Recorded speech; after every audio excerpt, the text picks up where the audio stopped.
Galera, é o seguinte, vocês já devem ter ouvido o termo DLC Standalone. Esse termo é usado em um jogo que originalmente tem um teor de DLC, mas o projeto se tornou muito maior do que uma expansão, mesmo que não abandone muitas características do jogo original, fazendo assim com que ele funcione de forma independente. Recentemente, isso pôde ser visto em Uncharted Lost Legacy e Spider-Man Miles Morales, que não dependem dos jogos originais para poderem ser executados.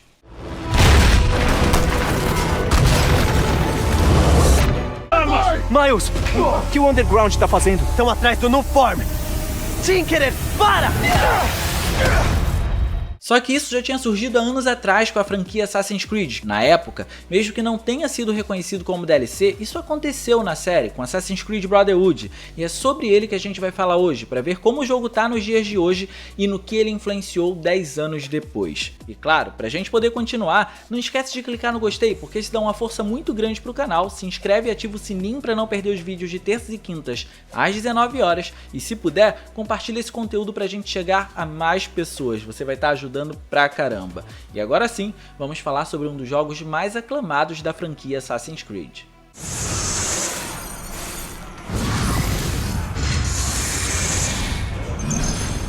O segundo game da saga apresentou um dos melhores protagonistas de sua história, Ezio Auditore. O jogo foi muito bem recebido e teve um sucesso comercial na época, o que fez com que a Ubisoft rapidamente preparasse uma sequência. A continuação, no entanto, não era das mais ambiciosas inicialmente. Não teríamos um grande número de novidades como no jogo original, e ela dava continuidade à saga de Ezio. A prova disso é que, ao contrário de Assassin's Creed 2, aqui nós só tínhamos uma cidade para poder explorar, e se tratava de Roma, enquanto que no segundo título, a gente ia a Veneza, Toscana e diversas outras localidades. Mas Roma acabava tendo um diferencial, ela era maior do que todas as outras cidades apresentadas na saga.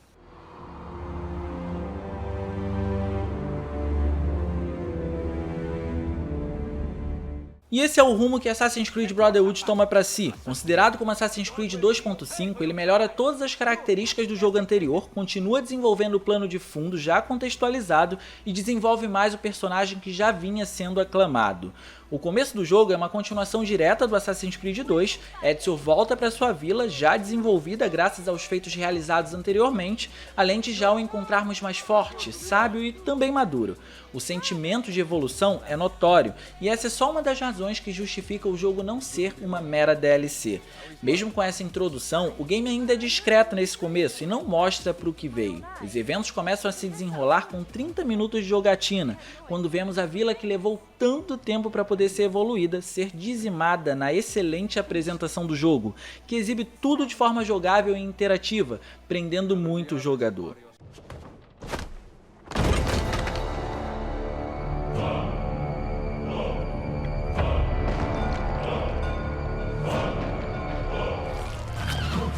E é esse evento que dá início de fato ao jogo e nos ambienta para os próximos acontecimentos, fazendo jus a todo o desenrolar da história. Isso porque, enquanto Assassin's Creed 2 possuía missões com nuances sutis na sua temática, tendo algumas mais sérias e outras mais descontraídas, até para poder casar com todo o contexto abordado no game, Brotherhood entende sua responsabilidade em apresentar um novo ciclo na história do protagonista, e por isso, as missões têm um peso maior na trama, em sua grande maioria.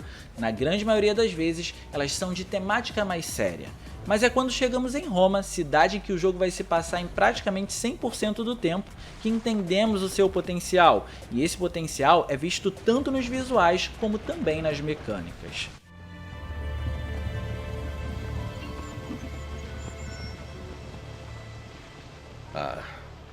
Roma. Yes, or what is left of it since the Borgia came to power. And the mausoleo. Unfortunately, you cannot see it from here. O contexto é o seguinte, toda a cidade está sob o controle dos Borgias, uma família de mafiosos que tem uma ligação com os Templários e tem rixa com o grupo dos assassinos que Ezio faz parte.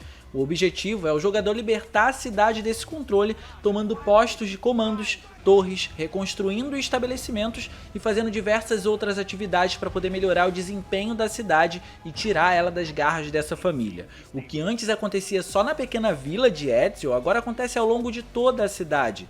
E quanto melhor for o desempenho do jogador nesse sentido, melhores são os recebimentos monetários para o protagonista. Dessa forma, você pode evoluir os equipamentos do personagem, comprar novas armas, bem também como munição. Tudo isso para poder usar em combates, o que também foi um ponto muito melhorado aqui. Digamos que ele pega a base apresentada em Assassin's Creed 2 e refina ela. Sabe as sequências de eliminação feitas por Assassin's Creed mais recentes, como o 4, o Unity ou até o Syndicate, por exemplo? Foi aqui que elas surgiram, tornando Ezio um perito no assassinato.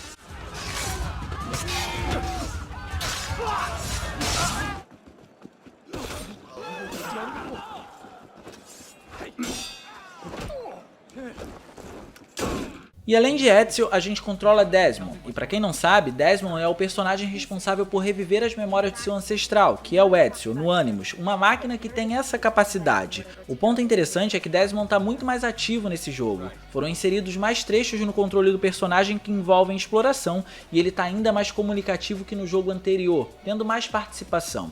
Mas é claro que essa exploração nem de longe tem seu ponto forte no controle de Desmond, mas sim no controle de Ezio. E podemos listar alguns fatos que justificam isso. Primeiro, Roma é um local com muitas coisas a serem feitas, mas algumas são mais interessantes que outras quando se trata das missões alternativas. Como já estava se tornando um praxe, era possível explorar algumas tumbas para poder conseguir uma armadura secreta ao coletar todas as chaves. Isso foi introduzido no segundo game da franquia e o Brotherhood trouxe isso para si. As missões são muito interessantes e aumentam a variedade na jogabilidade por não se passar no mundo aberto. O segundo ponto é que existem missões opcionais de fragmentos de memórias que explicam e contextualizam alguns eventos passados, que agregam muito na história principal e são bem divertidas de serem feitas. E já o terceiro motivo, há missões que interagimos com Leonardo da Vinci. O personagem já havia aparecido no Assassin's Creed 2, mas volta aqui com um papel ainda mais interessante. Essas missões são interligadas com a trama do jogo para poder apresentar recompensas e evoluírem os equipamentos do personagem. Essas são de longe as melhores missões alternativas na minha opinião, porque além de levar o protagonista para outras cidades, por vezes coloca ele no controle de veículos.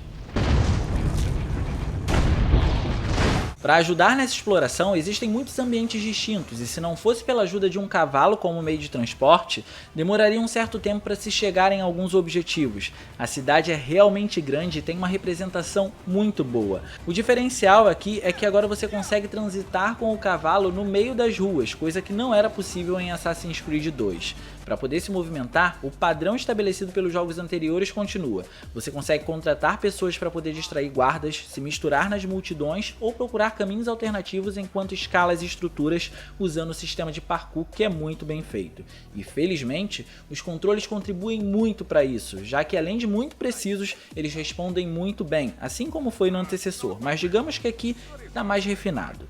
E esse é um dos pontos que eu mais gosto nos primeiros jogos da franquia Assassin's Creed, e eu vou ser bem sincero para vocês. Os controles faziam realmente eu sentir o peso de cada ação dos personagens enquanto a gente controlava eles. Hoje em dia é tudo tão automático que acaba se tornando mais fácil do que de fato deveria ser. Outra mecânica muito interessante que Assassin's Creed Brotherhood trouxe e que infelizmente acabou não se difundindo dentro da franquia é a possibilidade de você recrutar pessoas para o seu bando e acabar usando elas assim no meio de um combate, fazendo com que elas sirvam de suporte para você. Com essa jogabilidade e qualidade na quantidade de coisas a serem feitas no jogo, a experiência se torna bem imersiva, tornando ela uma forma de dizer que o jogo não é apenas uma mera expansão, não é apenas um conteúdo adicional, porque acaba rendendo muitas horas se você tiver interesse em completar tudo que tem para ser feito.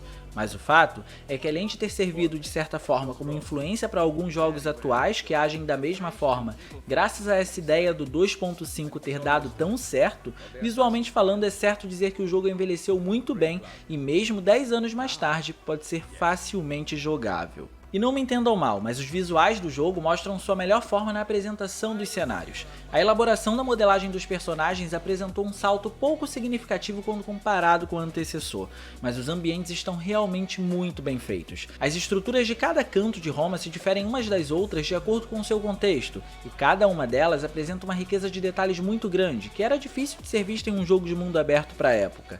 Esse detalhe pode ser visto na quantidade de NPCs espalhados pelos ambientes, por exemplo. O Coliseu, as vielas do local, os campos, tudo foi feito com muito cuidado, destacando Brotherhood do jogo original nesse ponto, porque sim, Mesmo dentro de uma única cidade, a riqueza e variedade foi alta.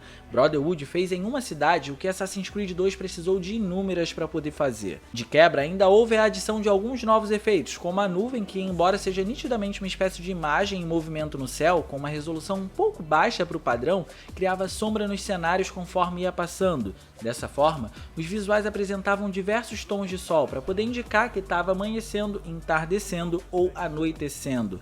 Às vezes a imagem fica mais avermelhada, fria e até amarela, vai depender do período do dia. Nessa iluminação, a qualidade das sombras também melhorou e está mais refinada, possuindo um número menor de serrilhados, ajudando a compor os cenários que agora possuíam texturas com um filtro mais bem aplicado, destacando melhor seus detalhes.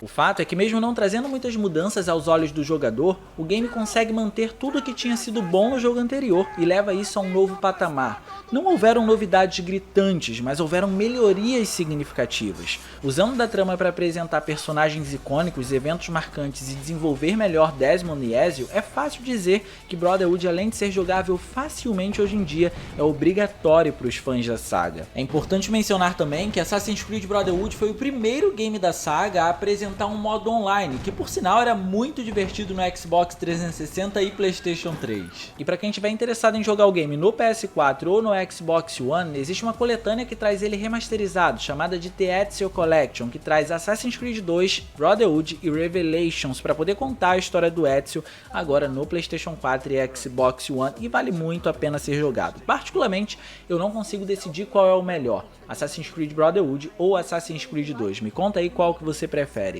Eu vou ficando por aqui, eu espero que vocês tenham gostado desse vídeo. Se vocês gostaram, por favor, deixem um gostei para poder ajudar o canal e também se inscrevam ativando o sininho das notificações, porque assim vocês vão acompanhar todos os vídeos lançados às terças e quintas às 19 horas. Minhas redes sociais vão estar aparecendo aqui se vocês quiserem me seguir pra gente trocar uma ideia ou acompanhar as eventuais lives que eu tô fazendo por lá. Vocês são todos bem-vindos e, se puderem, compartilhem esse conteúdo com os amigos para poder ajudar na divulgação, beleza? Era isso, um grande abraço e até a próxima!